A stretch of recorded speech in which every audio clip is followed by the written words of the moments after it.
ఉమ్, మన Govardhana Govardhana fast time ఉన్నది కదా, గోవర్ధన పర్వతమును ఎత్తుతాడు. గోవర్ధనగిరి పర్వతం. ఆ గోవర్ధనగిరి గోవర్ధనగిరిని పర్వతం. ఎత్తినప్పుడు ఆయన వయసు ఎంత? 7 సంవత్సరాల అబ్బాయి. 7 సంవత్సరాలు.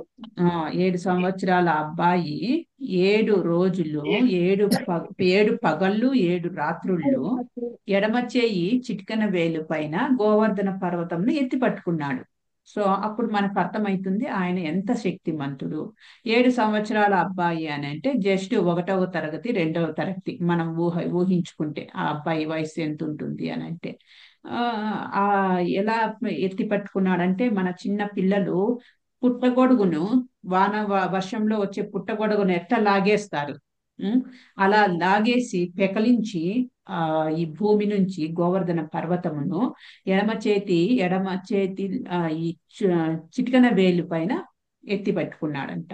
సో ఆ గోవర్ధనగిరి పర్వతం ఎంతటి విశాలమైనది అంటే 22 కిలోమీటర్లు ఉన్నది అది. సో చుట్టుకొలత గోవర్ధన హైట్ అట్లాగే ఉంది, అంతే హైట్ ఉన్నది అనమాట. సో ఆ 22 కిలోమీటర్ల చుట్టుకొలత అది ఇప్పుడు 5,005 సంవత్సరాలకు ఇప్పుడు 22 కిలోమీటర్ల చుట్టుకొలత ఉన్నది. దానికి పరిక్రమ కూడా చేస్తారు, ప్రదక్షిణ, గోవర్ధన గిరి ప్రదక్షిణ అని చేస్తారు. 22 కిలోమీటర్లు ఎండ్ అయితే అప్పుడు ఎండ్ అవుతుంది. ఒకప్పుడు ఇది యాక్చువల్ గా ఇప్పుడు తరిగిపోతోంది. దాని యొక్క వైశాల్యము, దాని యొక్క గోవర్ధన పర్వతం యొక్క హైట్ తరుగుతోంది అనమాట. రోజు రోజుకు తగ్గిపోతోంది. సో అప్పుడు ఇంకా ఎక్కువగా ఉండేది. ఒక్క నిమిషము.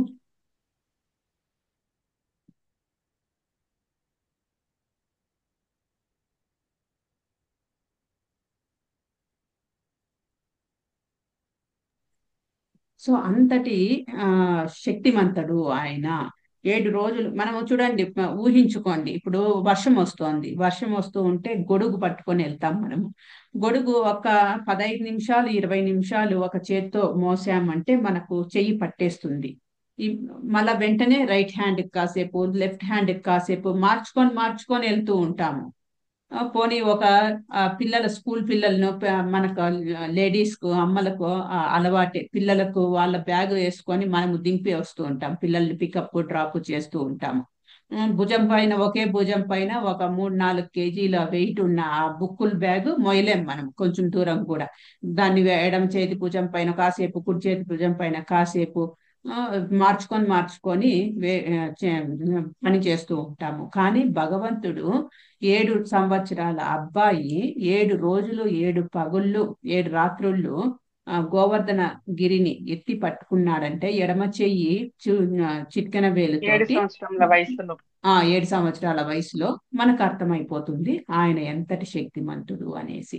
ఇలా భగవంతుని యొక్క ఆ ఐశ్వర్యాలన్నీ మనం తెలుసుకున్నాము పోయిన క్లాస్లో. ఇప్పుడు 3వ శ్లోకము మనకు చెప్పుకున్నాము. 2.3 శ్లోకం. క్లైబ్యమాస్మ గనుపాత నైతత్వాయుపపద్యతే క్షుద్రం హృదయ దౌర్బల్యం త్యక్తోతిష్టా పరంతపాం. ఎవరైనా చదువుతారా? చదివాను మాతాజీ. చదవండి ప్రభు.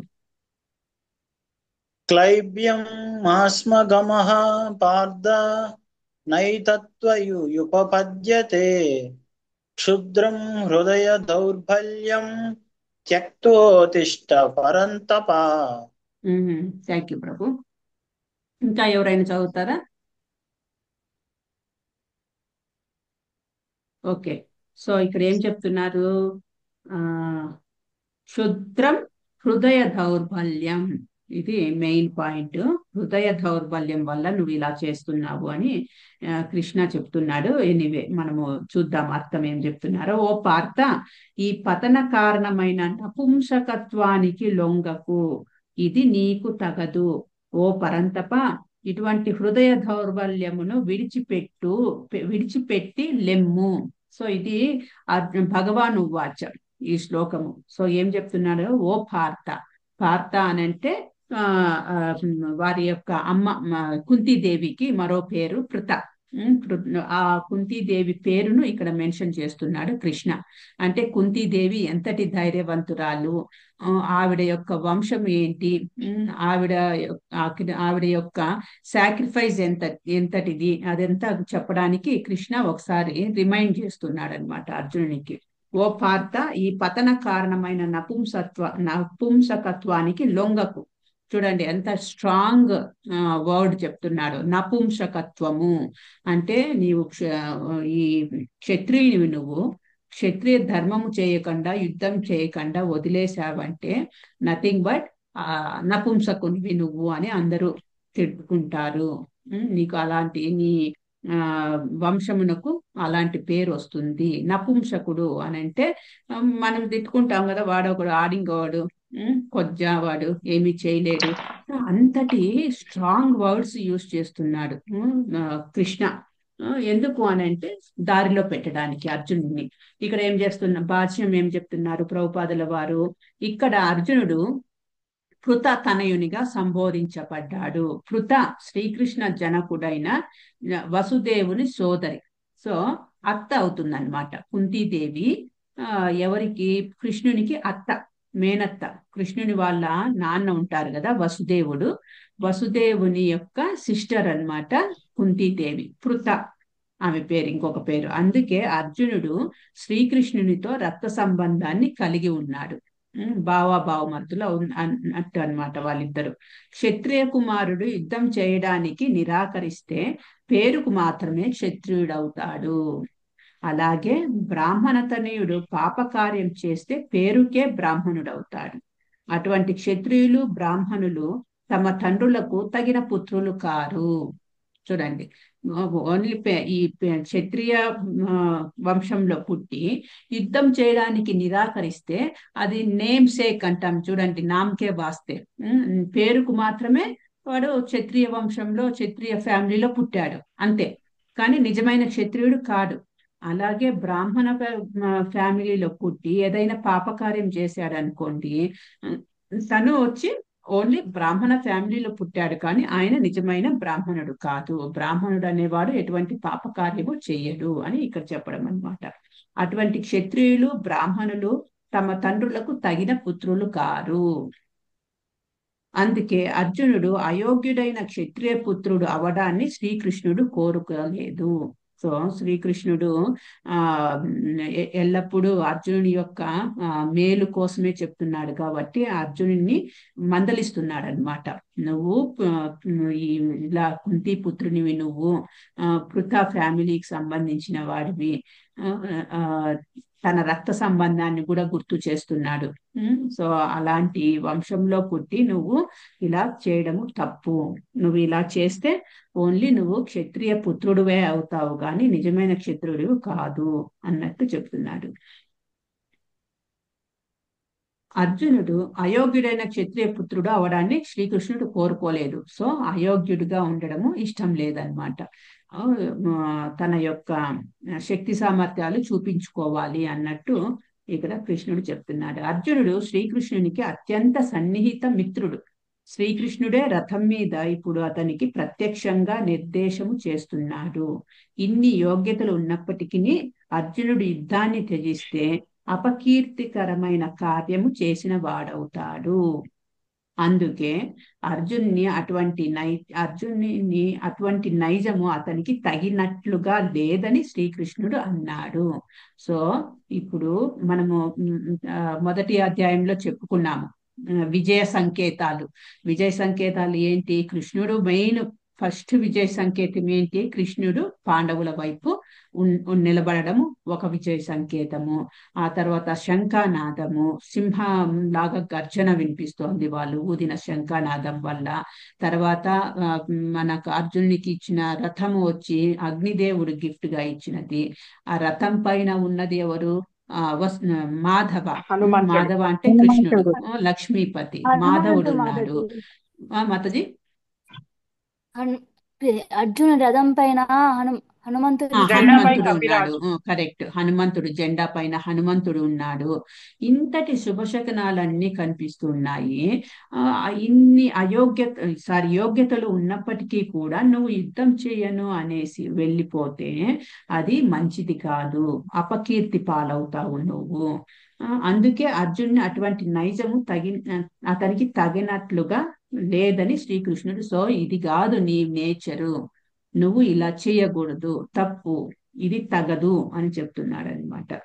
అత్యంత గౌరవనీయులైన భీష్ముడు బంధువుల పట్ల పరమ ఉదార స్వభావంతో యుద్ధం విడిచిపెడతానని అర్జునుడు వాదించాలని అనుకుంటే అటువంటి ఉదారత్వము కేవలం హృదయ దౌర్బల్యమేనని శ్రీకృష్ణుడు భావించాడు.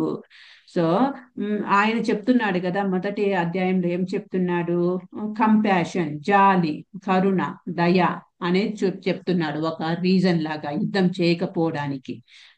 నాకు దయ అర్థం వస్తోంది, వాళ్ళపైన కరుణ కలుగుతోంది, ఇవన్నీ చెప్తున్నాడు కదా. సో అందుకు కృష్ణుడు ఇక్కడ దాన్ని ఖండిస్తూ చెప్తున్నాడు. ఏదైతే నువ్వు భీష్ముడు, బంధువులు, గురువులు వీళ్ళని చంపడము తగదు అని అంటున్నావే, అంతటి ఉదార స్వభావం అవసరం లేదు. అంతటి ఉదార స్వభావం చూపిస్తున్నావంటే ఇది నీ ఉదారత్వము కాదు, నీ కరుణ కాదు, నీ దయా నేచర్ కాదు, హృదయ దౌర్బల్యము. కాబట్టి ఇది తప్పు. అటువంటి మిథ్యా ఉదారతను ఏ ప్రామాణికుడు ఆమోదించడు. ఏదైతే నువ్వు చేస్తున్నావో అదంతా మిథ్యా ఉదారం. ఎందుకంటే మనకు మొదటి అధ్యాయంలోనే చెప్పారు, కౌరవులు చేసిన దుర్మార్గపు పనులు, ఆకతాయి పనులు, వాళ్ళను దుర్మార్గులు అంటారు, ఆకతాయిలు అంటారు అని మనకు ఎంతమంది 6 పనుల చెప్పింది. దానిలో నింపు అంటించడము, ఏవేవి చెప్పారు చెప్పండి రీజన్స్ వాళ్ళని దుర్మార్గులు అని చెప్పడానికి? నిప్పు అంటించటము, స్త్రీలను అవమానించటము, దొంగతనం చేయటము, విషం పెట్టడము, పరుల యొక్క ఆస్తిని కాజేయడము. సో ఇలాంటివన్నీ పెట్టారు కదా, అవన్నీ కూడా కౌరవులు చేశారు. సో అలాంటి వాళ్ళపైన నువ్వు ఏమి ఆ ఉదారత? ఇది మిథ్యా ఉదారత అవుతుంది, అసలైన ఉదారత కాదు. అందుకే అటువంటి ఉదారతను లేదా నామమాత్ర అహింసను అర్జునుని వంటి వ్యక్తులు శ్రీకృష్ణుని ప్రత్యక్ష నిర్దేశంలో తప్పక విడిచిపెట్టాలి. సో అంతటి ఉదార స్వభావము అవసరం లేదు అర్జున అని ఇక్కడ కృష్ణుడే చెప్తున్నప్పుడు మనము ఇంకా కృష్ణుని మాటకు తిరుగులేదు. కృష్ణుడు ఏం చెప్తే అది అంతే వదిలేయాలన్నమాట. సో అర్జునుడు ఓకే కృష్ణ చెప్తున్నాడు, నేను కృష్ణుడిని ఫాలో అయితే చాలు గుడ్డిగా అని అనుకోవట్లేదు. ఇక్కడ తన వాదనలు తను ఏదో చెప్పుకుంటూ వెళ్తున్నాడు, అది ఇట్లా ఇది ఇట్లా అనేసి. అందుకు కృష్ణుడు తగదు అని చెప్తున్నాడు ఇక్కడ. సో ఇంకా ఏమన్నా పాయింట్స్ ఉన్నాయేమో చూస్తాం, ఒక్క నిమిషము.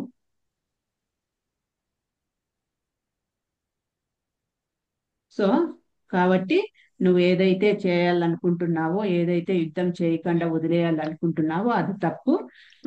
నువ్వు లేచి ఫైటింగ్ చెయ్యి, యుద్ధం చెయ్యి, గెటప్ అండ్ ఫైట్ అని చెప్తున్నాడు అనమాట. ఓకే, నెక్స్ట్ 2వ అధ్యాయము 4వ శ్లోకంకు వెళ్తాం.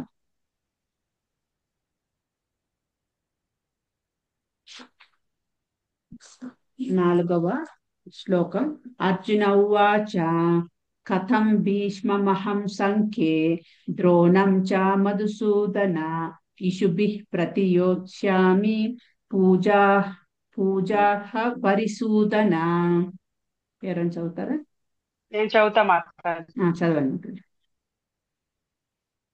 అర్జున ఉవాచ కథం భీష్మమహం సంఖ్యే ద్రోణం చ మధుసూదన ఇషుభిః ప్రతియోత్స్యామి పూజార్హ పరిశోధన. Thank you Mataji. సో ఇక్కడ కృష్ణునికి 2 పేర్లు సంబోధిస్తున్నాడు అర్జునుడు. ఒకటి మధుసూదన, ఇంకొకటి అరిసూదన. సో మధుసూదన అంటే ఓ మధుసూదన సంహారి, మధు అనే రాక్షసుని సంహరించిన వాడా మధుసూదన.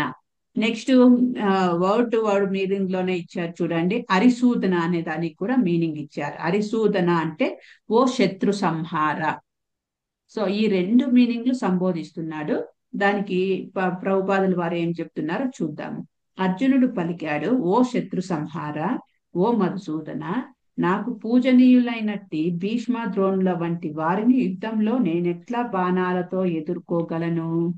క్వశ్చన్ వేస్తున్నాడు. సో వాళ్ళు నాకు పూజనీయులు, పెద్దలు. వాళ్ళు ఒకరు భీష్మ తాత అవుతాడు, భీష్మ పితామహ. ద్రోణ వచ్చి నాకు గురువు అవుతాడు. సో వాళ్ళను నేను ఎట్లా బాణాలతో ఎదుర్కోగలను? ఉమ్, ఇప్పుడు చూడండి, మనకు చెప్తారు పెద్దలు.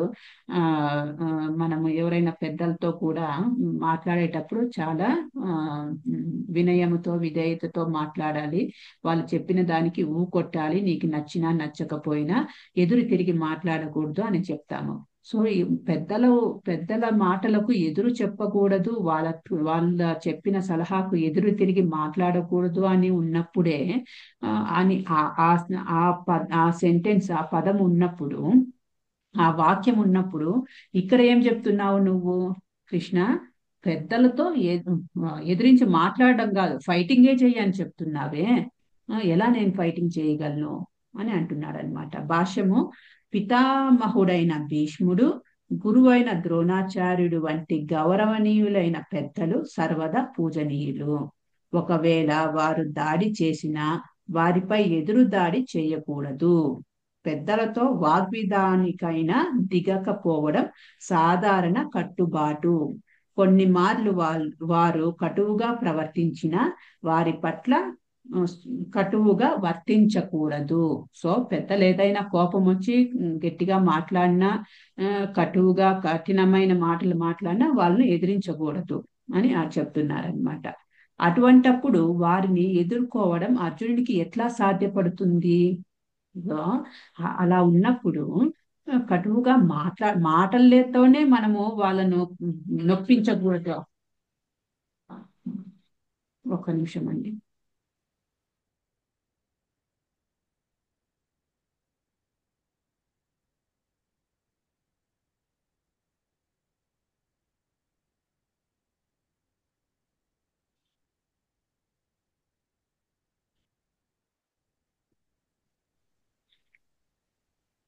సో పెద్దలను మాటలతోటే ఎదురు మాట్లాడకూడదు అన్నప్పుడు, చేతలతో మనము చేయకూడదు, తప్పు. కృష్ణుడు ఎప్పుడైనా తన తాత ఉగ్రసేనునిపై లేదా గురువు సాందీపుని మునిపై దాడి చేయగలడా? ఈ తర్కాలను అర్జునుడు శ్రీకృష్ణుని ముందుంచాడు. తర్కాలు అంటే ఉమ్, ఉమ్, ఏమంటారు, లాజిక్స్.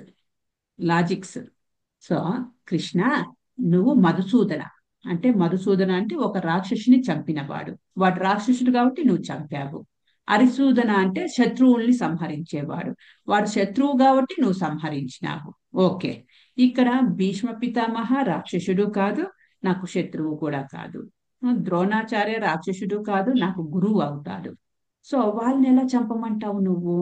సో ఇక్కడ మీ తాత ఉగ్రసేనుని నువ్వు చంపావా? మీ గురువు గారైన సాందీపుని ముని నువ్వు చంపావా? ఆ, నా నన్ను ఎలా చంపమని చెప్తున్నావు కృష్ణ అనే లాజిక్ ఇక్కడ చెప్తున్నాడు అనమాట. సో అది అంటే కృష్ణుని చెప్పిన మాటకే ఈయన డౌట్ వ్యక్తం చేస్తున్నారు, నేను ఎలా చేయగలను అనేసి. యాక్చువల్ గా అది చాలా చాలా పెద్ద తప్పు. ధర్మంతు సాక్షాత్ భగవత్ ప్రణీతం అంటారు. అంటే ధర్మం ఎక్కడి నుంచి వచ్చింది అని అంటే భగవంతుడి నుంచి వచ్చినది. భగవంతుడు ఏది చెప్తే అది ధర్మం, అంతే. దానికి ఎదురు తిరిగి మాట్లాడకూడదు. ఫర్ ఎగ్జాంపుల్ ఇప్పుడు చెప్తాను, ధర్మంతు సాక్షాత్ భగవత్ అంటే భగవంతుడు చెప్పినవన్నీ కూడా అపౌరుషేయాలు అంటారు. అపౌరుషేయాలు అని అంటే వాటికి డౌన్ ఫాల్ అనేది ఉండదు.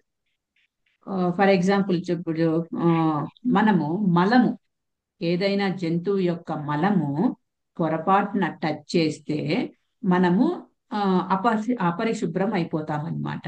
మనం తిరిగి స్నానం చేసుకొని శుభ్రం చేసుకోవాలా మన దేహాన్ని. జస్ట్ ఏదైతే టచ్ అయిందో ఆ కాళ్ళనో చేతునో కడుక్కొనేది కాదు, స్నానమే చేయాలి. మనం మలినం అయిపోయినాం, మలంను ముట్టుకోవడం వల్ల మనం మలినం అయిపోయినాము, ఏదైనా జంతువు మలం ముట్టుకోవడం వల్ల. అదే ఆవు మలము ఏంటి? ఆవు పేడ. పేడ ముట్టుకోవడం వల్ల మలినమ ప్రదేశాన్ని కూడా, అపవిత్రమైన ప్రదేశాన్ని కూడా పవిత్రం చేస్తుంది. సో ఇది శాస్త్రాలలో చెప్పారు. ఈ శాస్త్రాలు కానీ ఈ ధర్మాలు కానీ ఎక్కడి నుంచి వచ్చినాయంటే భగవంతుడి నుంచి వచ్చినవి. దానికి మనకు లాజిక్ వేసి మనము లింకులు వేసి మాట్లాడకూడదు. సో ఇప్పుడు అదే ఆ, ఆ, అదే శాస్త్రాన్ని పట్టుకొని ఇప్పుడు శాస్త్రవేత్తలు ఎవరైతే ఉన్నారో రీసెర్చ్లు చేసి కరెక్ట్, మనము ఆవు యొక్క పేడలో యాంటీసెప్టిక్స్ ఇంకా ఏవేవో ఉన్నాయి కాబట్టి మనము వాటిని టచ్ చేయొచ్చు. దాంతో మన ఇంటి ముందు వైపు కల్లాపు చల్లుకోవచ్చు. ఆ తర్వాత ఆవు మూత్రం కూడా మనము బ్యాక్టీరియాని చంపే గుణాలు ఉన్నాయి కాబట్టి వాటిని మనం ఇంట్లో చల్లచ్చు. మనకు అమ్మ పోసినప్పుడు అంతా చల్లుతారు కదా, తట్టు పోసినప్పుడు అలా. సో ఇది ఇలాంటివన్నీ కూడా ఎప్పుడో ఆల్రెడీ శాస్త్రాలలో చెప్పేశారు. సో ఏ జంతువు మలం ముట్టుకున్నా మనము అపవిత్రమైపోతాము, కానీ ఆవు యొక్క మలము అయిన పేడను ముట్టుకుంటే పవిత్రమవుతుంది. అపవిత్రమైన స్థలము కూడా పవిత్రమవుతుంది, అపవిత్రమైన మనము కూడా పవిత్రులమైపోతాము. అదే విధంగా ఇంకొక ఎగ్జాంపుల్, ఎముక. జంతువు యొక్క ఎముకను మనము ముట్టుకుంటే, టచ్ చేస్తే మనము అపవిత్రమైపోతాం, స్నానం చేయాల్సి వస్తుంది. అదే జంతువు అంటే అదే ఎముక ఏది కాన్షియల్ శంకు టెంపుల్స్ లో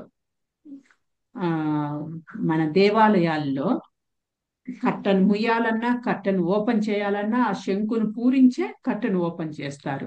ఆ శంకునాదం వల్ల ఏదైతే నెగిటివ్ వైబ్రేషన్ ఉంటుందో, నెగిటివిటీ ఉంటుందో అదంతా కూడా పారిపోతుంది అన్నమాట. శంకు కూడా ఎముకనే, కానీ శంకు పవిత్రమైనది, మిగతా ఏ ఎముక అయినా కూడా అపవిత్రము. ఆవు మలము పవిత్రమైనది, మిగతా ఏ జంతువు మలం టచ్ చేసినా అపవిత్రము. వీటిని అపౌరుషేయాలు అని అంటారనమాట, శాస్త్రాలలో చెప్పబడినది. అలా ఇక్కడ కృష్ణుడుకు ఇలా అడుగుతున్నాడు అర్జునుడు, కానీ అలా అడగకూడదు. కృష్ణుడు చెప్పింది ధర్మం, అంతే, మనం పాటించాలి. సో ఇంకా ఏమైనా పాయింట్స్ ఉన్నాయేమో చూద్దాము, ఒక్క నిమిషం.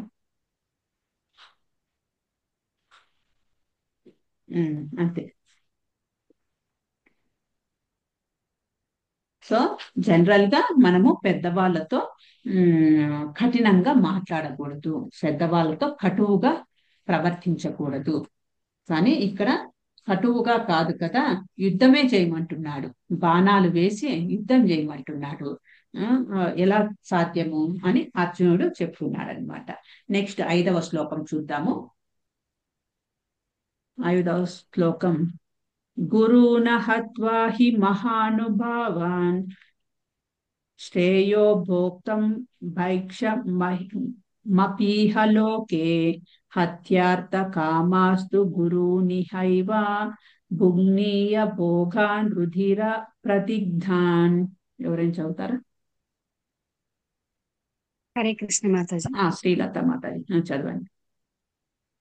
గురూణ హత్వా హి మహానుభావాన్ శ్రేయో భోక్తుం భైక్ష్యమపీహ లోకే హత్వార్థకామాంస్తు గురూనిహైవ భుంజీయ భోగాన్ రుధిర ప్రదిగ్ధాన్. Thank you Mataji. సో నా గురువులైనట్టి మహానుభావుల ప్రాణాలను పణంగా పెట్టి జీవించడం కంటే భిక్షమెత్తి ఈ లోకంలో జీవించడం ఉత్తమం. ప్రాపంచిక లాభంను కోరుతున్నప్పటికీ వారు పెద్దలే, వారిని వధిస్తే మేము అనుభవించేది సమస్తము రక్త కలంకితమవుతుంది. సో ఎవరు చెప్తున్నారు ఈ పదాలు, ఈ వాక్యాలు? అర్జునుడు.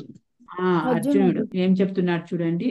నా గురువులైనట్టి మహానుభావుల ప్రాణాలను పణంగా పెట్టి జీవించడం కంటే, అంటే వాళ్ళను చంపి నేను రాజ్యంను పొంది ఆ రాజ్యంను అనుభవించే బదులు, ఆ రాజ్యంను ఎంజాయ్ చేసే బదులు భిక్షమెత్తి ఈ లోకంలో జీవించడం ఉత్తమం. సో యుద్ధం ఏదైతే యుద్ధంను చేయాలనుకుంటున్నామో ఆ యుద్ధంను స్టాప్ చేసి డ్రాప్ చేసేసి, ఏదైతే దుర్యోధనునికి కావాలి ఈ రాజ్యము, దుర్యోధనుడు వదులుకోవడానికి రెడీగా లేదు, ఓకే నువ్వే పాలించుకోపో, నువ్వే తీసేసుకోపో, నాకు ఈ రాజ్యమే అవసరం లేదు అనేసి వదిలేసి భిక్షమెత్తుకొనైనా నేను ఈ లోకంలో జీవించడానికి రెడీగా ఉన్నాను కృష్ణ అంతేగాని నాకు గురువులైన నా తాతలను గురువులను నేను చంపలేను అని చెప్తున్నాడు. ప్రాపంచిక లాభమును కోరుతున్నప్పటికీ వారు పెద్దలే. సో ఎంతటి రాజ్యమును కోరుతున్నా రాజ్యమును కోరుతున్న వాళ్ళ వైపు యుద్ధం చేస్తున్నా అంటే అధర్మం వైపు యుద్ధం చేస్తున్నా వాళ్ళు పెద్దలు. అది పట్టుకున్నాడు అనమాట అర్జునుడు. వారిని వధిస్తే మేము అనుభవించేది సమస్తము రక్త కలంకితం అవుతుంది. సో మేము వాళ్ళను చంపి ఆ రాజ్యమును గెలుచుకొని, సో రక్తసిక్తమైన రక్తంతో నిండిపోయిన వాళ్ళ రక్తంతో, కౌరవుల రక్తంతో నిండిపోయిన రాజ్యం నాకు అవసరం లేదు అని చెప్తున్నాడు. భాష్యంలో ఏం చెప్తున్నారు ప్రభుపాదుల వారు? దుర్మార్గమైన కార్యంలో నెలకొని విచక్షణ జ్ఞానాన్ని కోల్పోయినట్టి గురువు త్యజింపదగిన వాడని శాస్త్ర నియమాలు తెలుపుతున్నాయి. దుర్యోధనుడు ఇచ్చిన ఆర్థిక సహాయము కారణంగానే భీష్ముడు ద్రోణుడు అతని పక్షము వహించవలసి వచ్చింది. అయినా కేవలము ఆర్థిక కారణాల చేత వారు అటువంటి స్థానాన్ని స్వీకరించకుండా ఉండవలసింది. ఇటువంటి పరిస్థితులలో వారు గురువులుగా తమ గౌరవాన్ని కోల్పోయారు.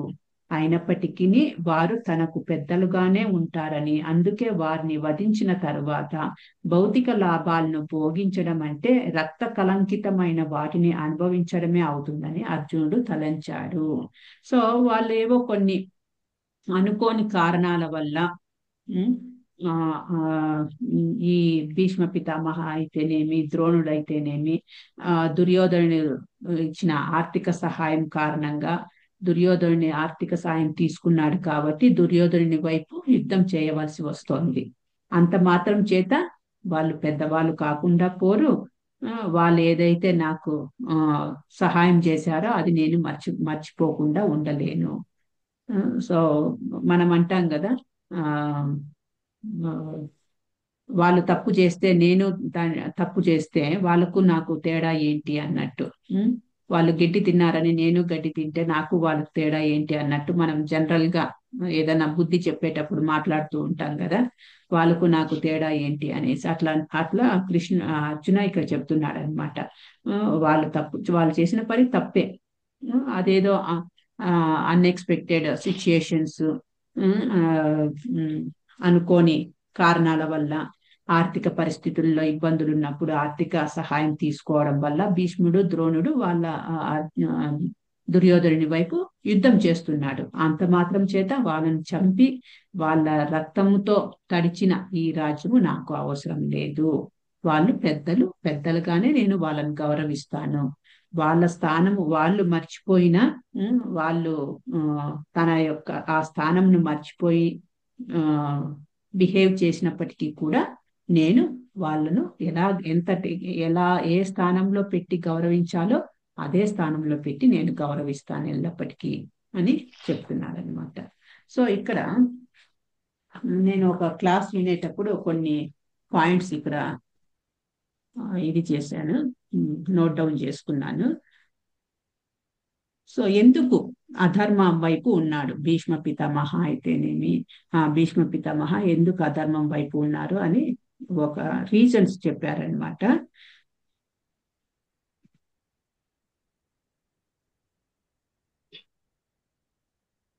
సో రీజన్ ఏంటంటే భగవంతుని యొక్క ధామంలో కూడా ఇవన్నీ కూడా వీళ్ళందరూ క్యారెక్టర్స్ ఉన్నారు భగవంతుని ధామంలో. ఇలా అర్జునుడు ఉన్నాడు, తర్వాత భీష్మ పితామహ ఉన్నాడు, ద్రోణాచార్య, వీళ్ళందరూ కూడా ఉన్నారు. ఎలాగైతే భగవంతుడు నేను ఇట్లా అవతారం తీసుకోవడానికి భూలోకంకు వస్తున్నాను అని ప్లాన్ చేసుకున్నప్పుడు ఆయన వచ్చే ముందు ఎవరినైతే ముందు పంపియాలో ఈ భూమిలోకంకు ఆయన పంపిస్తాడు అరేంజ్మెంట్స్ చేసుకోవడానికి. ఎలాగైతే ఇప్పుడు భగవంతుడు ఆవిర్భవించాలి అంటే భగవంతుని యొక్క తల్లిదండ్రుల క్యారెక్టర్ ముందు రావాలి. అట్లా దేవకి వసుదేవుల్ని పంపించడము, తర్వాత బ్రదర్ బలరామును పంపించడము, తర్వాత ఫ్రెండ్స్ అందరూ సుధామ, సుబల, వీళ్ళందరూ బాయ్స్ ఉంటారు కదా, గోపికలు, వాళ్ళను ఎవరిని ముందు పంపించాలో అవి అరేంజ్మెంట్స్ అన్ని చేసుకుంటూ ఉంటారు అనమాట. అలాగే భగవంతుడి ధామంలో వీళ్ళందరూ కూడా ఉన్నారు. So Bhishma is there, on the other side it is vice versa. Bhishma being in opposite side relation. So ఎట్లాగైతే భగవంతుడు ఇప్పుడు ఆ యుద్ధం చేసేటప్పుడు భగవంతుని యొక్క శౌర్య రసము, వీర్య రసము, ఆ వీరత్వము, సౌరత్వము భీష్మ పితామహకు చూడాలని చాలా చాలా ఇష్టం అన్నమాట. సో ఎప్పుడైతే భగవంతుడు ఏ సైడ్ లో ఉంటాడో అదే సైడ్ భీష్మ పితామహ ఉన్నాడంటే, భీష్మ పితామహ అయితేనేమి, ద్రోణాచార్యుడు అయితేనేమి అదే సైడ్ ఉంటే భగవంతుని యొక్క ముఖ కవలికలు, భగవంతుని యొక్క వీర్య రసము, శౌర్య రసము చూడలేరు కదా. ఎప్పుడైతే ఆపోజిట్ లో ఉన్నప్పుడే చూడగలరు. సో భగవంతునికి ఎప్పుడు కోపం వస్తుంది, ఆ కోపంలో ఎట్లా విర్రవీగుతాడు, ఎలా చెమటలు పట్టుతాయి, అధరాలు ఎలా అదురుతాయి కోపం వచ్చినప్పుడు, ఇవన్నీ కూడా రెలిష్ ఆస్వాదించాలి అని అంటే భీష్మ పితామహ ఆపోజిట్ ఆపోజిట్ పార్టీలో ఉన్నప్పుడే ఆ రసాన్ని అంతా ఆస్వాదించగలడు.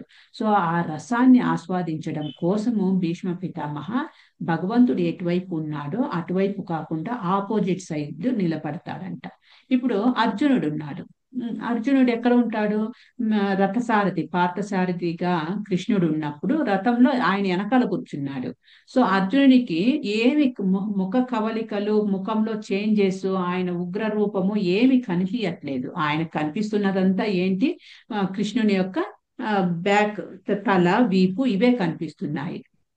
కృష్ణుడు అర్జునుడు అవన్నీ ఆస్వాదించలేడు. కానీ భీష్మ పితామహకు అదొక ఇష్టం అన్నమాట. ఆ డిజైర్, కోరిక భగవంతుని యొక్క వీరత్వము చూడాలి, భగవంతుని యొక్క శూరత్వము చూడాలి అనేసి. అందుకు ఆ భీష్మ పితామహ యొక్క ఆ కోరికను తీర్చడం కోసము ఈ సిచ్యుయేషన్ అంతా క్రియేట్ చేసి కృష్ణుడు ఆపోజిట్ గా నిలబడేలాగా, ఆపోజిట్ వ్యక్తులకు ఏమంటారు, వారి వైపు యుద్ధం చేసేలాగా ఈ సిచ్యుయేషన్ ప్రత్యర్థిగా సిచ్యుయేషన్ క్రియేట్ చేశారు. సో అది ఒక రీజన్ చెప్తారు. ఇంకా సో అంటే భీష్మ పితామహ యొక్క కోరికను ఫుల్ఫిల్ చేయడానికి. ఇంకొకటి నిజభృత్య భాషితం. తర్వాత భీష్మ పితామహ ముందర ఒక ప్రతిజ్ఞ చేస్తాడు కృష్ణుడు. ఏం ప్రతిజ్ఞ చేస్తాడు? భీష్మ పితామహ యుద్ధం కురుక్షేత్రం స్టార్ట్ అవ్వక ముందే ఒక ప్రతిజ్ఞ లాంటిది, ఒక వౌ తీసుకుంటాడనమాట. ఏంటి అంటే, నేను యుద్ధంలో ఇది పట్టను, ఆయుధం పట్టను, కాకపోతే అర్జునునికి రథసారథిగా ఉంటాను, ఆయుధం మాత్రం పట్టను అనేసి. కానీ ఈయనకు భీష్మ పితామహకు కృష్ణుడు ఆయుధం పట్టి ఈ ఉగ్ర రూపముతో, వీరత్వంతో, శూరత్వముతో ఉండే రూపము చూడాలని ఆయనకు ఆశ. సో ఇది ఆయుధము పట్టను, ఈ సిచ్యుయేషన్ అంతా, ఈ సీన్ అంతా క్రియేట్ చేయడానికి ఒక ఇది జరుగుతుంది అనమాట, ఇన్సిడెంట్. యుద్ధానికి ముందు ప్రతిరోజు యుద్ధం జరుగుతూ ఉంటుంది. సో యుద్ధం అయిపోయిన తర్వాత కురుక్షేత్ర యుద్ధము ఉదయం నుంచి సాయంకాలం వరకు యుద్ధం చేస్తారు. సాయంకాలం యుద్ధం అయిన తర్వాత వాళ్ళ టెంటుల్లోకి వెళ్ళి రెస్ట్ తీసుకుంటారనమాట. సో ఆ రెస్ట్ తీసుకునే టైంలో ఒకరోజు ఈ దుర్యోధన వచ్చి భీష్మ పితామహను చాలా నిందిస్తాడు. ఏమని? నువ్వు మా వైపు యుద్ధం చేస్తున్నట్టు నటిస్తున్నావు అంతే, నీకు అస్సలు ఇష్టం లేదు పాండవులను చంపడము, లేకపోతే రోజు ఏదో వెళ్తున్నావు, యుద్ధం వీరుడిలాగా వెళ్తున్నావు, వాళ్ళ మీద బాణాలు ఇయ్యట్లేదు, పిల్లాటల్లాగా చేస్తూ ఉన్నావు నువ్వు, నీకెంతసేపు పాండవులు అంటేనే ఇష్టము, కౌరవులం ఏమంటే ఇష్టం లేదు, అట్లా ఇట్లా అనేసి నిందించేస్తాడనమాట. దానికి భీష్మ పితామహ ఏం చెప్తారంటే, లేదు, నేను రేపు ఉదయము ఎట్లా తిరిగి రేపు యుద్ధంలో వాళ్ళని చంపేస్తాను 5 మందిని. సో చూడు, ఈ 5 బాణాలు చూడు, ఈ బాణాలతోనే వాళ్ళని అందరినీ చంపేస్తాను అని అంటాడనమాట. సో అప్పుడు చాలా సంతోషం అయిపోతుంది దుర్యోధనునికి. దుర్యోధనకు సంతోషం అయిపోతుంది. ఓకే, ఆ సో ఆ 5 బాణాలు కూడా భీష్మ పితామహ దగ్గర నుంచి దుర్యోధనుడే తీసి పక్కన పెట్టేసుకుంటాడు అనమాట. ఎందుకైనా మంచిది, మరి ఈయన మనసు మారిపోతే కష్టము అనేసి ఆ 5 బాణాలను తన దగ్గరే పెట్టుకొని, నేను నా దగ్గరే పెట్టుకుంటాను, రేపు ఉదయం నీకు బాణాలు ఇస్తాను అని చెప్తాడు. అదే సందర్భంలో భీష్మ పితామహ ఒక మాట చెప్పింటాడు, దుర్యోధనుడితో చెప్పింటాడు, నీ భార్యను పంపించు నా కుటీరం దగ్గరికి, నా టెంట్ దగ్గరికి, కావాలంటే మీ భార్యకు కూడా నేను దీర్ఘ సుమంగళి భవ అని దీవిస్తాను, నా దీవెనలు ఎప్పటికీ కూడా తప్పవు. దీర్ఘ సుమంగళి భవ అని అంటే భర్త బతికి ఉంటాడు కదా, భర్త బతికి ఉంటేనే సుమంగళి అని దీవిస్తాము. సో నీ చావుకు డోకా లేదు, నువ్వు చావవు, నేను ఆపోజిట్ ఈ పాండవులను చంపుతాను అని చెప్తారనమాట. సరే అనేసి ఇదంతా కూడా భగవంతుడు పరమాత్మ కదా, ఆయనకు తెలియంది ఏముంది, కృష్ణునికి తెలిసిపోతుంది ఈ ఇన్సిడెంట్ జరిగిందేదంతా. వెంటనే కృష్ణుడు పరిగెత్తుకొని ద్రౌపది దగ్గరికి వస్తారు, పాండవుల దగ్గరికి వస్తారు. పాండవులందరూ నిద్రపోతూ ఉంటారనమాట. వచ్చి అర్జునునికి ధర్మరాజుకు చెప్తారు, యుధిష్ఠిర మహారాజుకు, ఇలా ప్రామిస్ చేశాడు భీష్మ పితామహ, బాణాలు చూపించాడు, రేపు యుద్ధం చాలా ఘోరాతి ఘోరంగా జరగబోతోంది, భీష్మ పితామహ చాలా ఉగ్ర రూపము దాల్చబోతున్నాడు రేపు అని అంటే, వీళ్ళు తాపీగా ఉంటారనమాట. ఏ మాత్రం టెన్షన్ తీసుకోకుండా ఉంటారు. ఎవరు? పాండవులు. ఎందుకు వాళ్ళకి టెన్షన్ లేదు చెప్పండి? కృష్ణుడు కృష్ణుడు ఉన్నాడు వాళ్ళ కాబట్టి, వైపే పాండవుల ఉన్నాడు వైపు. కృష్ణుడు ఉన్నాళ్లే, చూసుకుంటాడులే అన్నట్టు. సో ఈయన హడావిడిగా వచ్చి కృష్ణుడు జరిగిన విషయం అంతా చెప్తూ ఉంటే సీను, యుధిష్ఠిర మహారాజు అర్జున విన్నంతసేపు విని, అవునా, సరే అట్లయితే మేము నిద్రపోతాం ఇప్పుడు అనేసి పండుకునేస్తాడనమాట. ఈయనకు వర్రీ స్టార్ట్ అవుతుంది, ఇదేంది ఇది, మీరు చావబోతున్నారు రేపు అనేసి నేను చెప్తూ ఉంటే వీళ్ళు అవునా అనేసి తాపీగా నిద్రపోతున్నారు అనేసి వాళ్ళని అక్కడ వదిలేసి ద్రౌపది దగ్గరికి వెళ్తారు. అంటే వాళ్ళకు అంతటి ఇది నమ్మకము, భగవంతుడి పైన విశ్వాసము, నమ్మకము. భగవంతుడు ఉన్నాడు, చూసుకుంటాడు, మాకు ఏం జరిగినా కూడా ఆయనదే రెస్పాన్సిబిలిటీ, ఆయన మాకేమి జరగకుండా చూసుకుంటాడు అనే ధీమా అన్నమాట. సో ద్రౌపది దగ్గరికి వెళ్ళిపోయి ద్రౌపదిని రమ్మంటాడనమాట. నువ్వు చెంగు ఇట్లా కవర్ చేసేసుకొని ఇమీడియట్ గా భీష్మ పితామహ వాళ్ళ టెంట్ దగ్గరికి వెళ్ళాలి అనేసి పిలుచుకొని వెళ్తాడు. ద్రౌపదికి అర్థం కాదు, ఏంటి కృష్ణ ఈ టైంలో భీష్మ పితామహ టెంట్ దగ్గరికి ఎందుకు అని అంటే, లేదు నువ్వు కామ్గా రా అనేసి పిలుచుకొని వెళ్తూ ఉంటాడనమాట. వెళ్తూ ఉంటే ఆవిడ ద్రౌపది యొక్క చెప్పులు సౌండ్ టక్ టక్ టక్ అని సౌండ్ వస్తూ ఉంటుంది అనమాట. ఆ సౌండ్ కు మిగతా వాళ్ళు ఎక్కడ లేస్తారో ఏమో అనేసి ఆ చెప్పులు తీసి నా చేతిలోకి ఇవ్వు అని అంటాడు కృష్ణుడు. సో ఆ చెప్పులు, ఆ తర్వాత ఆవిడ ఇది చెంగు, రాణులు కదా వాళ్ళు, రాణుల యొక్క శారీస్, వాళ్ళ యొక్క కప్పుకునే పరదాలు ఎట్లుంటాయో మనం ఒకసారి ఊహించుకోవచ్చు. అన్ని వజ్రాలు వైడూర్యాలతో వేలాడదీసిన లేసులు, అవి గల్ గల్ గల్ అని సౌండ్ రావడము, అవన్నీ ఉంటాయన్నమాట. సో ఈ గల్ గల్ అని సౌండ్ వస్తుంది ఒకటి, నీ చెప్పులు సౌండ్ వస్తున్నాయి అనేసి కృష్ణ ఏం చేస్తాడంటే ద్రౌపది వెనకాల వస్తుంటాడు, ఆ చెప్పులు తీసి నా చేతికి ఇవ్వు అని అంటాడు ద్రౌపది చెప్పుల్ని. సో ద్రౌపది చెప్పులు తీసి చేతికి ఇస్తుంది అనమాట కృష్ణుని చేతికి. సో ఆ చెప్పులు, ద్రౌపది చెప్పులు చేతిలో పట్టుకొని ఆవిడ యొక్క పరద ఇట్లా వేసుకొని ఉంటాడు కదా, ఆ పళ్ళు కింద వేలాడుతూ ఉంటే సౌండ్ వస్తూ ఉంటే ఆ పళ్ళును కూడా పట్టుకొని సౌండ్ లేకుండా మొత్తం గుచ్చుగా పట్టుకొని ఆవిడ వెనకాలే నడుచుకుంటూ వెళ్తాడనమాట. నడుచుకుంటా వెళ్ళి మన భీష్మ పితామహ టెంట్ దగ్గరికి వచ్చేటప్పటికి వెళ్ళి ఆయన కాళ్ళ మీద పడు బ్లెస్సింగ్స్ తీసుకో, ఆశీర్వాదాలు తీసుకో అని అంటాడనమాట. సో ఆవిడ వెళ్ళి ఆవిడ ఆశీర్వదించండి అని కాళ్ళ మీద పడుతుంది, భీష్మ పితామహ కాళ్ళ మీద. సో భీష్మ పితామహ ఏమనుకుంటాడు, అంతకు ముందే దుర్యోధను చెప్పింటాడు కదా దుర్యోధనునికి, మీ భార్యను పంపించు నేను బ్లెస్ చేస్తాను అనేసి. దుర్యోధనుడు తన భార్యను పంపించాడేమో అనుకోనేసి దీర్ఘ సుమంగళి భవ అని దీవిచ్చేస్తాడనమాట. అప్పుడు లైట్ తీసుకొస్తాడు కృష్ణుడు. లైట్ తీసుకొస్తే అక్కడ ఉన్నది ఎవరు, దీవించింది ఎవరిని, ద్రౌపదిని. అక్కడ ఉన్నది ఎవరు, ద్రౌపది. సో కంగు తింటాడనమాట భీష్మ పితామహ. కంగు తిని ఎవరు ఇదంతా చేశారు అని అంటే ఇంకెవరున్నారు, మన కృష్ణ. అల్లరి తుంటరి కృష్ణ. సో కృష్ణ నాకు తెలిసి, కృష్ణ చెప్తాడు నాకు అన్నీ తెలుసు, నాకు తెలిసిపోయింది అని.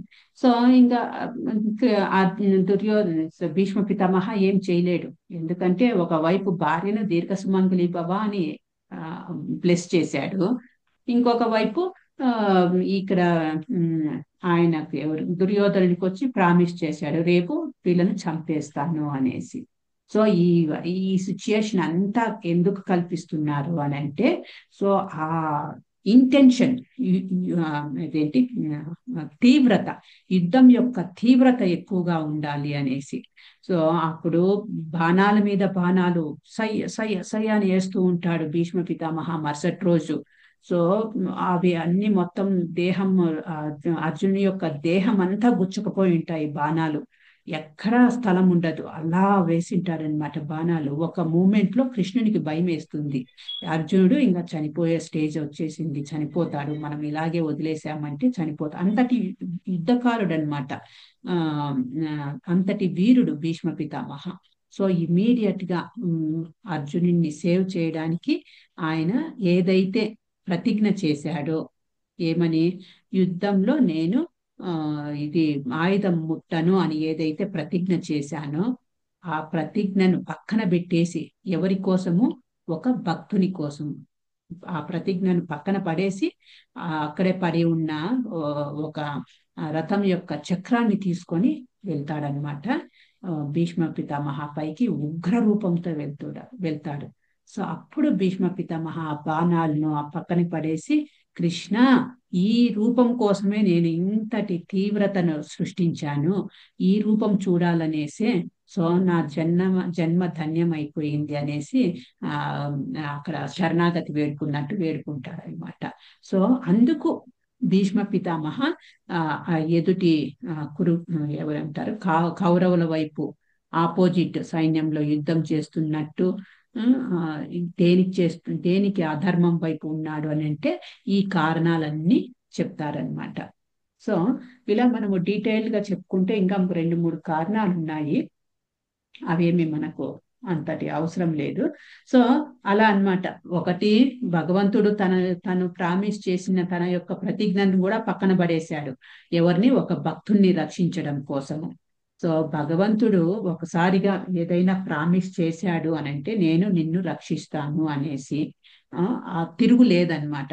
సో మనకు కూడా భగవద్గీతలో కృష్ణ ఎన్నో చోట్ల నన్ను శరణాగతి వేడు. అంతెందుకు, మనకు భగవద్గీతలో లాస్ట్ శ్లోకము ఏంటి, సర్వధర్మాన్ పరిత్యజ్య మామేకం శరణం వ్రజ అహం త్వాం సర్వ పాపేభ్యో మోక్షయిష్యామి మా శుచః.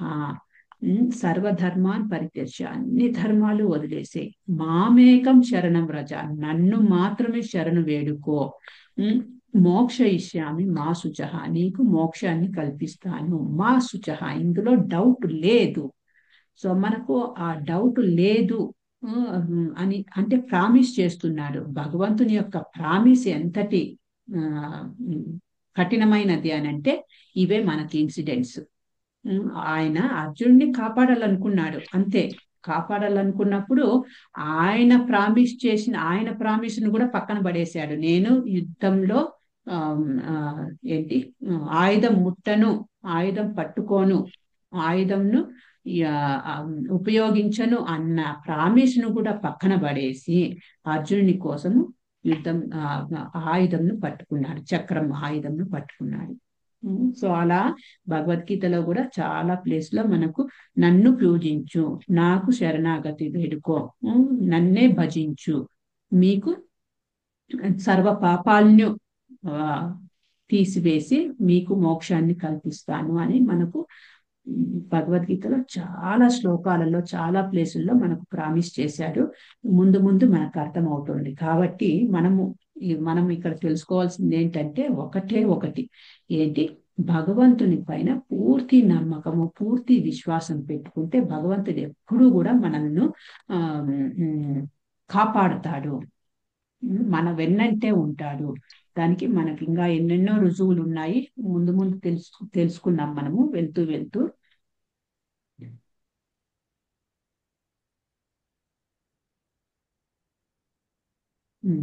ఓకే. సో ఇది 2వ పాయింట్, 5 శ్లోకం ఇక్కడికి ఎండ్ అయిపోయింది. నెక్స్ట్ 7:35 అయిన టైం. 2.6వ శ్లోకం చూద్దాము.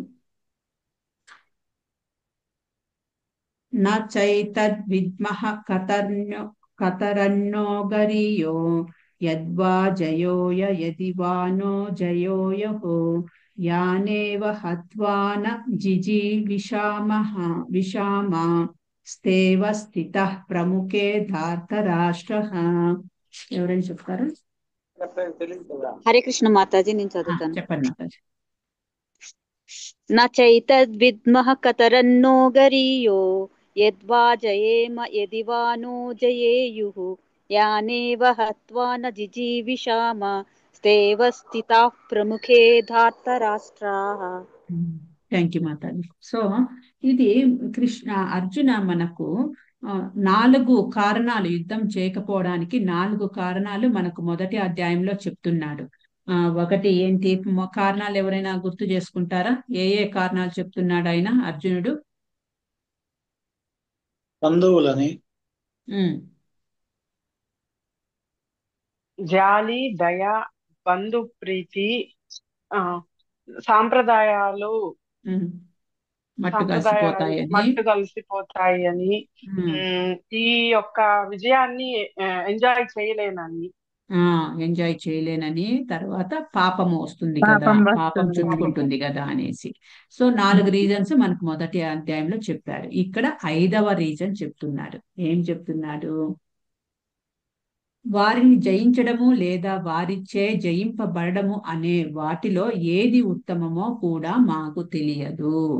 ధృతరాష్ట్రుని పుత్రులను వధిస్తే మేమిక జీవించి ఉండడము వ్యర్థము. అయినా వారిప్పుడు యుద్ధరంగములో మా ఎదుట నిలిచి ఉన్నారు. సో ఇక్కడ ఏంటి? వారిని జయించడము లేదా వారిచే జయింపబడము అనే వాటిలో ఏది ఉత్తమమో కూడా మాకు తెలియదు అని అంటే కన్ఫ్యూజన్ స్టేజ్ లో ఉన్నాడు అర్జునుడు. ఏం చెయ్యాలి, ఏం చెయ్యకూడదు, ఏది తప్పు, ఏది ఒప్పు, ఏం మాట్లాడాలి, ఏం మాట్లాడకూడదు, ఇవేవి అర్థం కావట్లేదు. ఆయన కన్ఫ్యూజన్ లో ఉన్నాడు. సో ఇది 5వ రీజన్, కన్ఫ్యూజన్ లో ఉన్నాను అన్నట్టు. సో భాష్యంలో ఏం చెప్తున్నారు ప్రభుపాదుల వారు? యుద్ధము క్షత్రియుల ధర్మమే అయినప్పటికీ యుద్ధం చేసి అనవసరమైన హింసకు తెగించాలో లేదా యుద్ధాన్ని త్యజించి భిక్షమెత్తి జీవించాలో అర్జునునికి తెలియలేదు. ఒకవేళ అతడు శత్రువును జయించకపోతే భిక్షాటనమే అతనికి జీవిక అవుతుంది.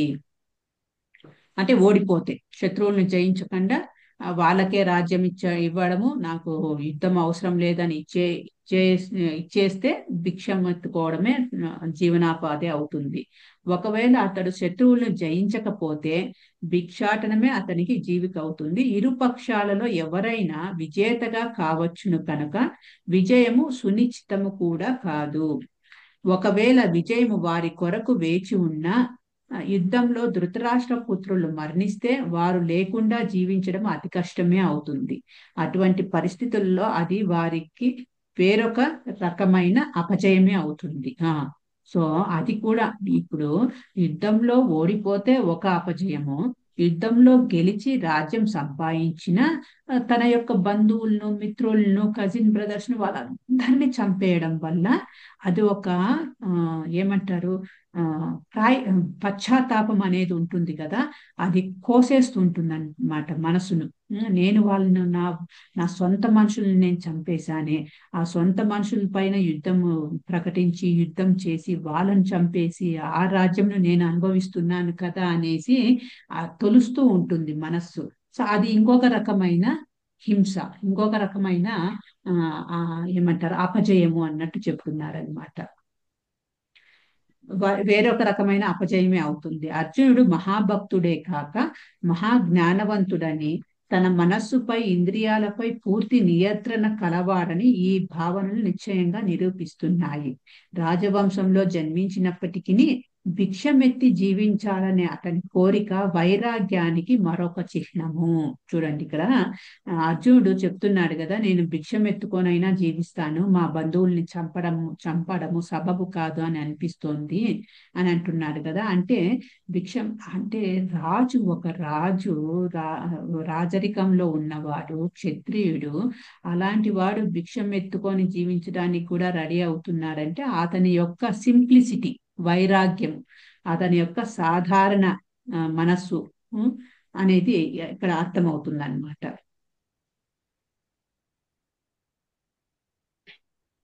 ఈ గుణాలు వాటితో పాటు శ్రీకృష్ణుని ఉపదేశ వాక్కులపై ఉన్నట్టి విశ్వాసము సూచించినట్లుగా అతడు నిజంగా ధర్మాత్ముడు. అందుకే అర్జునుడు ముక్తికి పరమయోగ్యుడని నిర్ణయించబడింది.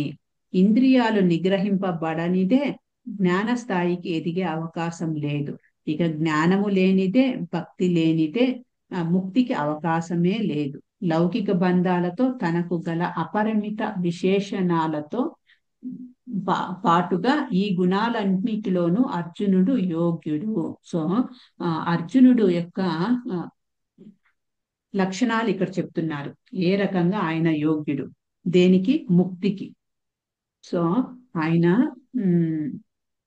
వైరాగ్యవంతుడు, తర్వాత కరుణా స్వభావం ఉన్నవాడు, ఎదుటి వ్యక్తులు బాధపడుతూ ఉంటే ఈయన కూడా తనకే ఆ బాధ, తనకే ఆ నొప్పి కలిగినట్టు బాధపడుతూ ఉంటాడు. ఇవన్నీ కూడా భగవంతుని యొక్క భక్తుల లక్షణాలని చెప్పచ్చు. అంటే కరుణ అనేది, కంపాషన్ అనేది ఆటోమేటిక్ గా వచ్చేస్తుంది. సో అందుకే వైష్ణవులను పర దుఃఖ దుఃఖి అని అంటారనమాట. వైష్ణవ పర దుఃఖ దుఃఖి అని అంటే పరులు దుఃఖిస్తూ ఉంటే ఈయన కూడా దుఃఖిస్తూ ఉంటాడనమాట. కానీ మనము జనరల్ గా సొసైటీలో ఎలా ఉంటుందంటే పరులు దుఃఖిస్తూ ఉంటే మనం హ్యాపీ అయిపోతాం. ఫర్ ఎగ్జాంపుల్, పక్కింటోడికి ఏదో అంటే పక్కింటానికి ఏదో పెద్ద ప్రాబ్లం వచ్చేసింది, వాళ్ళు చాలా బాధల్లో ఉన్నారు, చాలా దుఃఖంలో ఉన్నారు. అప్పుడు మనం ఏమనుకుంటాము, వీరికి కావాల్సిందే, ఇన్ని రోజులు ఎగిరెగిరి పడ్డాడు, ఇప్పుడు చూపించినాడు దేవుడు, ఇప్పుడు నాకు హ్యాపీగా ఉంది. వాడు దుఃఖంలో ఉంటే వాడికి జరగాల్సిందే ఇలావన్నీ అని శాపాలు పెట్టుకుంటుంటామా లేదా? వానికి జరగాల్సిందే, వానికి కావాల్సిందే. ఓ అని ఎగిరెగిరి పడేవాడు, ఓ అని బడాయిలు పడేవాడు, ఇప్పుడు తెలుస్తోంది వానికి అనేసి. అంటే వాళ్ళు దుఃఖంలో ఉన్నప్పుడు, పరులు దుఃఖంలో ఉన్నప్పుడు మనము దుఃఖము కాకుండా సుఖము వచ్చిందనుకోండి, సంతోషం వచ్చిందనుకోండి, మనము వైష్ణవులము కాదు, భక్తులము కాదు. భగవంతుడు ఎప్పుడు ఏం చెప్తాడంటే అందరినీ ప్రేమించాలి, ప్రతి ఒక్క జీవిలో కూడా ఆ పరమాత్మ రూపంలో భక్తుడు ఉంటాడు, అది చూడాలన్నమాట మనము.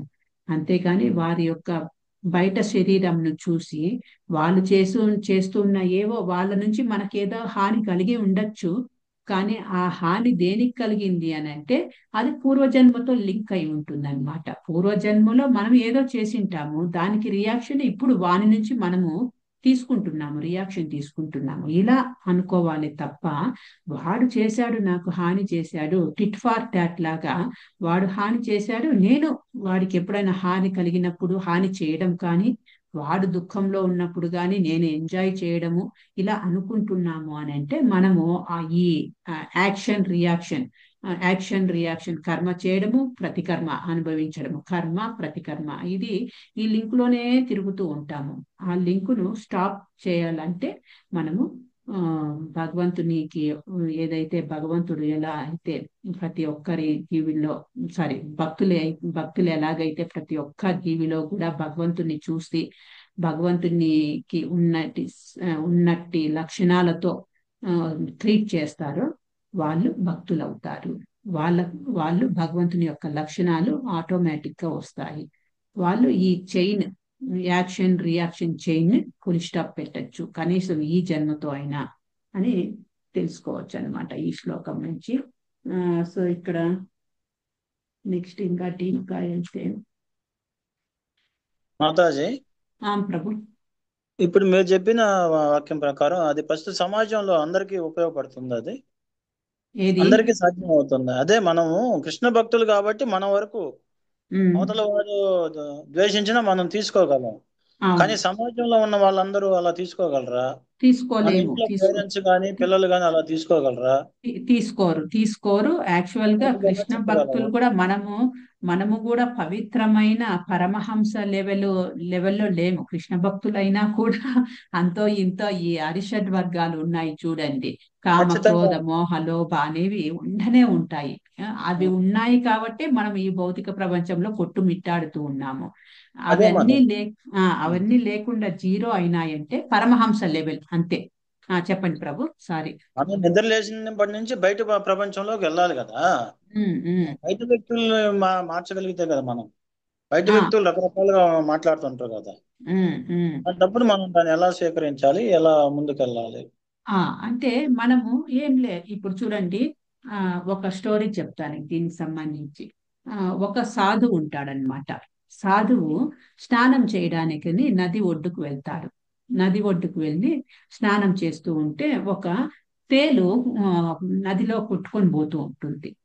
అయ్యో, తేలు నదిలో కొట్టుకొని పోతుంది కదా అనేసి ఇలా చేతులు దోశల్లో ఆ తేలు ఏదైతే ఉందో చేతుల్లోకి తీసుకొని బయటకు ఒడ్డుకేస్తారనమాట. ఆ ఒడ్డుకేస్తున్న ప్రాసెస్ లో ఆ తేలు వీడిని కుడుతుంది, సాధువును కుడుతుంది అనమాట. సాధువు ఇట్లా ఇదిలిచ్చేసుకుంటాడు. మరి అది అట్లా ఒడ్డు వైపుకు వెళ్ళకుండా మళ్ళీ తిరిగి నీళ్ళలోకి పడుతుంది.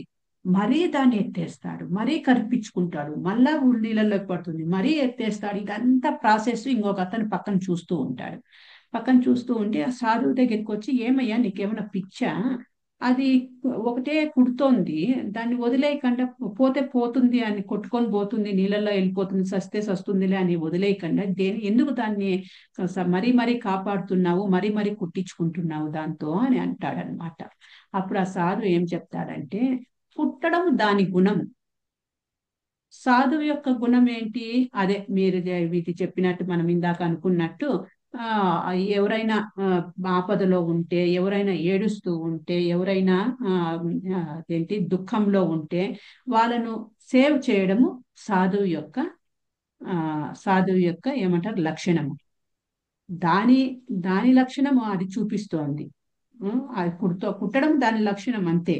దాని కుట్టడం ఎందుకు కుడుతోంది? అది తనను తాను రక్షించుకోవడం కోసం కుడుతోంది. సో దాని యొక్క స్వభావంని అది మార్చుకోవట్లేదు. నా స్వభావాన్ని నేనెందుకు మార్చుకోవాలి అని అంటాడనమాట. సో అంటే ఇక్కడ చెప్పడం ఏంటంటే, మనము ఆ లెవెల్లో లేమనుకోండి. సో ఎవరైనా ఏదైనా అట్లా మన గురించి బ్యాడ్ గా అనుకుంటున్నా, చెవులు కొరుక్కుంటున్నా, మనము విన్నట్టు తటస్థంగా ఉంటే, దానికి రియాక్ట్ అవ్వకుండా ఉంటే, ఆ రియాక్షన్ చైన్ రియాక్షన్ ఉంటుంది కదా, యాక్షన్ రియాక్షన్ అనే చైన్ ని మనము స్టాప్ చేయొచ్చు అనమాట. రియాక్ట్ అవ్వకుండా ఉండాలి. ఇమీడియట్ గా అదేంటి వాడు ఏదో అన్నాడనేసి మనము టిట్ ఫార్ టాట్ లాగా మరి తిరిగి మనం మాట్లాడము, వాడు కొడితే మనం తిరిగి కొట్టడము. సో వాడు కొట్టినప్పుడు మనము తిరిగి కొడితే మనకు తేడా లేదు కదా. అలా అనుకొని కొంచెము మనము ఎప్పుడైతే మనము ఈ హరే కృష్ణ మహామంత్రం, అందుకే హరే కృష్ణ మహామంత్రంకు చాలా చాలా పవర్ ఉంది.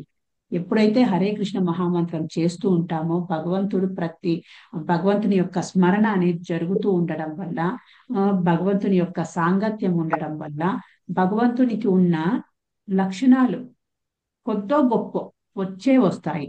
ఆ సాధు లక్షణాలు, ఆ ఓపిక, ఏమంటారు ఓర్పు, ఇవన్నీ కూడా వస్తాయి అన్నమాట.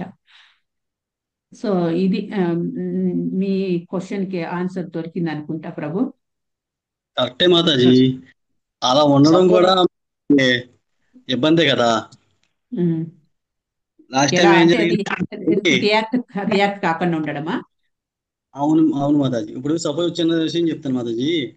ఓ 2 years బ్యాక్ జంగారెడ్డిగూడెం రోడ్లో మన ఇస్కాన్ వాళ్ళు బుక్స్ పట్టుకొని పక్కన నుంచున్నారు. ఉమ్, వెళ్తూ వెళ్తూ ఒక పాస్టర్ బండి